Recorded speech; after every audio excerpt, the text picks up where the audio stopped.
877-3DP Show. Email address dp@danpatrick.com. Twitter handle @DP Show. We make way for Dan Orlovsky, ESPN football analyst. You can catch him on NFL Live every weekday at 4 Eastern on ESPN.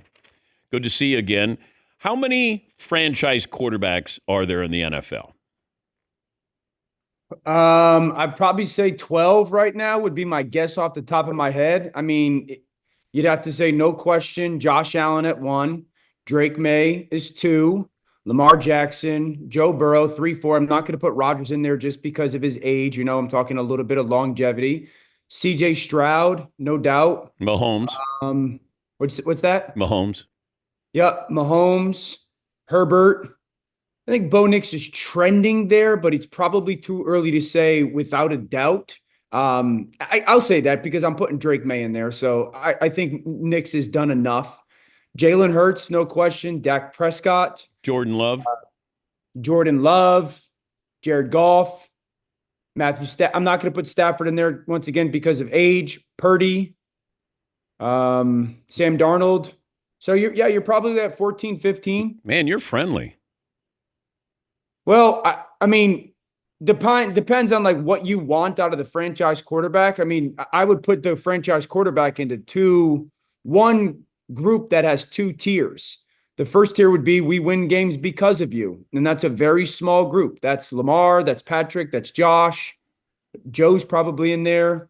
And then there's the group that we win a lot of games with you. And that's probably the group that fills up that another 10 bodies. Jaden Daniels would be in there as well. So, I mean, I'm under the belief, Dan, that this is the best and deepest quarterback the NFL has ever seen. I mean, I just routed off 15 Baker Mayfield, 15, 16 really, really, really good quarterbacks that, again, there's only 3 or 4 that they erase everything, but there's a ton that you win just a bunch of games with.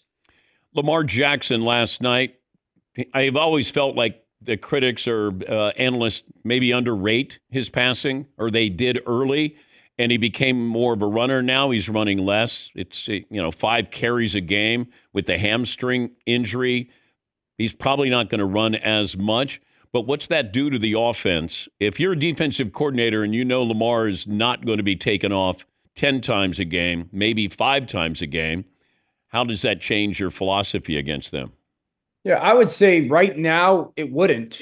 Lamar's always a threat. I don't believe there's any defensive coordinator out there that's, still not focusing at a hyper level of Lamar and his ability to make plays. I'll go. And when you sit in these production meetings for Monday Night Football and you talk to these defensive coordinators, more often than not, one of the things that they will bring up is we got to make sure that we can't allow this guy to be a scrambler. And this is not Lamar. This is most quarterbacks nowadays. I think this is the most yards run for by all quarterbacks in the NFL through 8 weeks that we've ever seen. So, but I don't think that there's a defensive coordinator saying, or under the impression you don't have to pay a ton of attention to it. It's still such a huge part of his game. It's still the threat that is such a huge part. Might be a little bit different now, Dan, in comparison to maybe 3-4 years ago, because, I mean, this season's a little unique because of, the injury, but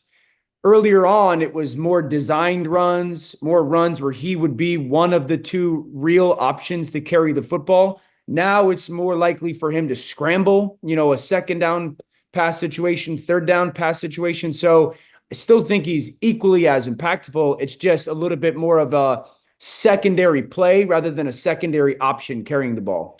Vegas loves the Ravens. They love them to win the division. As they should. But, okay, what's missing with the Steelers then? Why are the Ravens going to be that much better than the Steelers? Well, I think the way that Vegas sees it is this is the roster that, for the most part, won 14 games last year. They were historically great offensively in Baltimore last year. And everybody on that offense is back, essentially. So part of the reason why their schedule is, or their record is what it is because the injuries early on. And then obviously the first game in the year, Derek fumbles, all that. But last night was the first time we saw that group fully healthy. So we're taking a team that last year broke historical records in their offensive performance and production. Most of that group is back. So they should be a very good offense. I don't know if they'll replicate last year. And then that was a defense last year that, once again, for the most part, back half of the season was a top 5 unit. Most of those pieces are back. It's one of the reasons why many of us thought this was a no-brainer Super Bowl contender. Matabike being injured is a big deal. And so I think that the understanding of this is what the roster had accomplished last year, this is who the roster is this year, it's relatively the same. This should be a team that, should win, even at sitting at 3-5 right now. I mean, they should sniff getting to 11-6, 10-7 at worst. Wow. And so it's a better roster than the Pittsburgh Steelers. I still give the Steelers the edge to win the division. I'm not panicking over the 2-game losing streak. It's still Rodgers. I wouldn't be surprised if Baltimore chased them down, because those 2 losses are, 2 that they should not have allowed. If you ran the Dolphins, I'm not going to say if you were general manager, because he might not keep his job. If you're Stephen Ross, what do you do at the trade deadline, and what do you do by the end of the season? Trade deadline, I think Waddle's an outstanding player. I would see if I can get real value for Waddle. I like a lot of the things the Dolphins have done. You don't build your football team over the long haul by the perimeter players getting paid a gajillion bucks. It's just very difficult to do that unless you're ridiculous at drafting. So I would see if I can get really good kind of compensation for Waddle. I would absolutely look into trading both of my defensive ends. Both of those guys are good players, but they've got a little bit of an injury past. And it's obvious that roster needs a rebuild. That roster is devoid of talent. So both Phillips and Chubb, I would look to see if I can get really good value out of them. That's probably what I would lean on when it comes to like the trade deadline and think people that I would entertain moving for value. What would I do moving forward? I'm a fan of Mike McDaniels. I really am. I don't think, in my perspective is this, Dan. 2 years ago, this offense was flying high. I called the Monday Night Football game in Miami the first week of December when they were playing for the 1 seed 2 years ago. And then injuries derailed the season and they really haven't recovered. I don't think the guy forgot how to coach. I don't think Tua forgot how to play. It's easier said than done. It's not my job on the line, but I still think he can coach and I still think that quarterback can play. But that roster really has a lot of voids talent-wise that would need a significant uptick in ability. Yeah, but you didn't put Tua in your franchise quarterbacks. Yeah, I didn't Jaden as first either. I ran out of names. I would put Tua in that group, absolutely. As far as ability to play, now, the caveat, the asterisk with Tua is, one, there's a very specific scheme that he can only play in. It's this one. It's the only scheme that he can really thrive in. Now, I think he's one of the only guys in the league that can play in that way because of the space of their passing game and the anticipation. So does that hinder the coach that can be his coach? No question.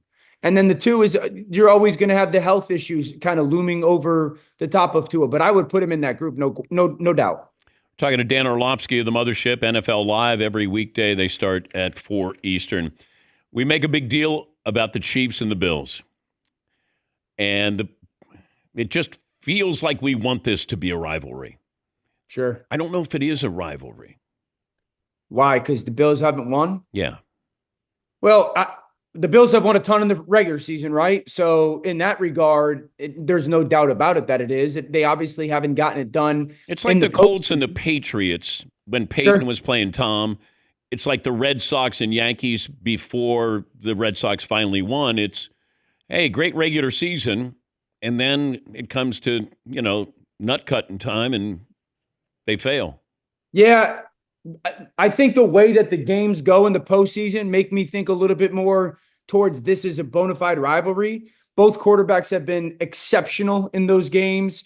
We don't have, the journey of Mahomes and some of the really kind of moments that he's had. We don't have that 13-second dump off to Kelsey kicked field goal unless we have that Allen performance. 2 years ago, we don't have the Mahomes journey unless we have Josh being unbelievable and then the drop and the missed field goal. We don't have that last year again with Patrick's run to the Super Bowl unless we have that unbelievable game in Kansas City. So, I think because of that performance, I mean, to your point, I understand that they haven't gotten it done in the playoffs, but they're still great games and the quarterbacks have been great. And so I think that bona fides rivalry. Have the Chiefs gotten into the Patriots category of their hateable? Oh gosh, yeah. They've been there. I mean, I have 4 kids. We're a sports family. Part of this is because my wife is a Philly girl, so my kids are diehard Philly sports fans. And I say this, and I love Patrick. My sons hate Patrick. They can't stand him, because he's Patrick. Good. Yes. Yes, that's the reason why. I mean, they're Patrick Mahomes, Jalen Hurts, so much better. And I'm like, guys, Patrick's ridiculous. And so, yeah, I think there's a lot of people that dislike them because of their success. No question. Do you break down Patrick Mahomes for your boys to understand? All the time, but they don't want to listen to it. Like they don't want to listen to it. I'll be like, guys, Patrick Mahomes can do stuff that no one can't. The first name out of their mouth, they'll be like, Jalen Hurts could do that, and I'll be like, no, Jalen's a great player, but like, he's not this person, and so I break him down all the time to him.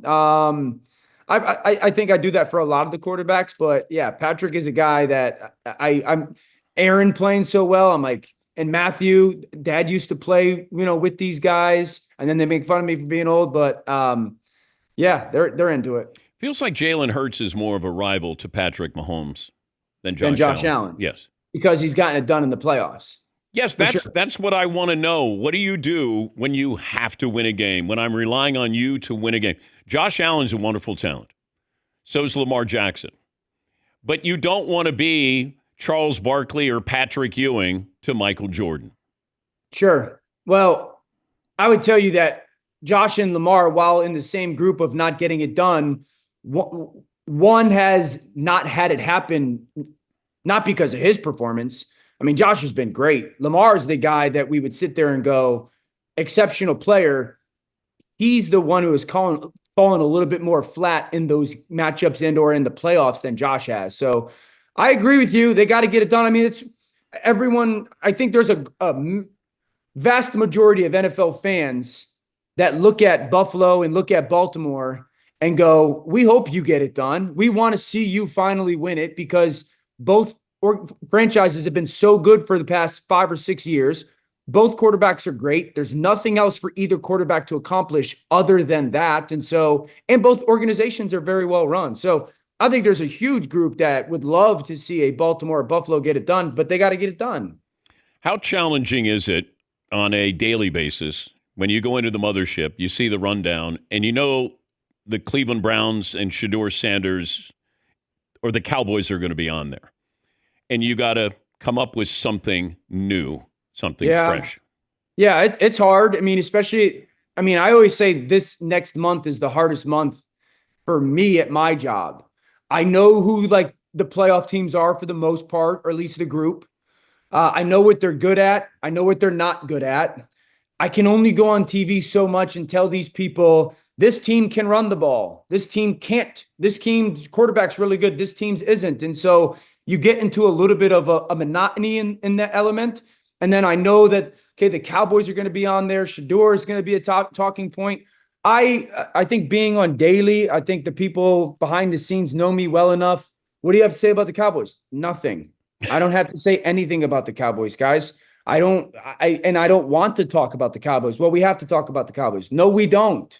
We can go one day without talking about the Cowboys. I mean, you know how it is at ESPN. I always say, like, some of the reality is there's so many programs at ESPN, and it takes so much manpower to operate each program as well as they do, that like there's a little bit of a silo reality. Like 7 o'clock Sports Center is really concerned about 7 o'clock Sports Center. And so they're trying to make their version of that show as good as possible. They don't care if at 8 o'clock Get Up is getting, the first thing out of their mouth is the Cowboys. They're focused on theirs. And so it's challenging. I try to find different ways to talk about the teams or educate the teams or the situations. I think I've learned, Dan, I have to be very disciplined. I have to be very disciplined because I think when I was younger, you fall into the mindset of you have to say something, and then 10 minutes after saying it, you go, why did I just say that? That was stupid. I don't actually think that way. And so I tried to get very disciplined about it all. Yeah, and look, I understand there are times when you talk about the Cowboys, that offense, and Dak was playing really well. It's a shame they don't have an average defense because they'd be a playoff team. The Browns situation is it feels like, everybody is pushing for this Shedeur Sanders moment. Social media wants this badly. Yeah. And I hope he gets a chance to play. Dylan Gabriel, give him, 6, 7, 8 starts. There's your sample size. Can he play? Same thing with Shedeur Sanders. But being a rookie and, getting pushed in there with a bad team, I don't know if like Cam Ward, I don't know how good Cam Ward is. Because he's on a bad team. And you're going to put him in there, and then all of a sudden it's going to be, well, you put him in there and the team's not any good. Either way, it feels like you can't win in this situation. Yeah, I agree. I think the thing that, with the Cam Ward thing, I think you can unequivocally watch Cam Ward throw and be like, yep, we can do that. There's a lot to work with there. I think your point with the Shedeur situation is totally fair.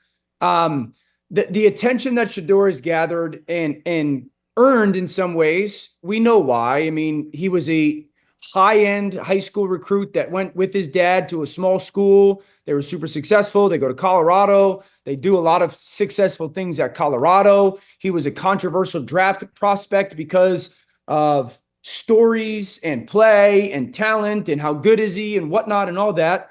I think that Shedeur is eventually going to play this season. I would not be surprised if he plays within the next 3 or 4 games unless things drastically change with Dylan Gabriel and his performance, because he's just been okay, if probably at best. It's not going to be an ideal situation for Shedeur. It very rarely is for rookie quarterbacks, certainly ones that are drafted late. And so Shedeur is going to have to make the best of it when he gets out there, if he gets out there. But I agree, it's not going to be the ideal situation to truly evaluate how good he is. But that doesn't mean he can't take advantage of it and really start to raise some eyebrows in the building. What's the fan base that has a problem with you the most? Whew. Oh, man. I mean, kids, I feel like I go in stretches. Last year, Pittsburgh hated me, but I was right. Kansas City, but Kansas City twists my words more than anybody. Like I'll say, again, part of my job is to talk about, I'm not a cheerleader. Part of my job is to be critical of either performances or potential. And so if you say something somewhat negative or, foreshadowing a potential hiccup for a team, you hate them. No, I don't. I feel like the Eagles have gone up and down with me, and the Cowboys fans always hate me. But again, I've always been right about the Cowboys. I feel like I've been pretty dead on about the Eagles. I've been pretty dead on about the Chiefs. Buffalo fans, for the most part, love me. Baltimore fans hate me because they think I stole the MVP from Lamar last year, which I literally voted for him the year before. So it's ebbs and flows, man. Ebbs and flows. That's good. Got to be careful when you're walking through the airports. Oh, man. No, but the funny thing is, I would tell you that 99.9999999% of the interaction that I ever have in public is like overwhelmingly humbling. It's very nice. And then social media, I'm like, yo, these people are out of their minds, man. But it happens. I get text messages from people. I get text messages from family or friends saying, like, stop bad-mouthing us. And I'll be like, I'm not bad-mouthing you. I said your defense has to play better. Like, you guys gave up 30. What do you? So. Thanks for joining us. Have a good weekend. Appreciate Always. it. That's Dan Orlovsky of the Mothership. You can see him on NFL Live every weekday at 4 Eastern.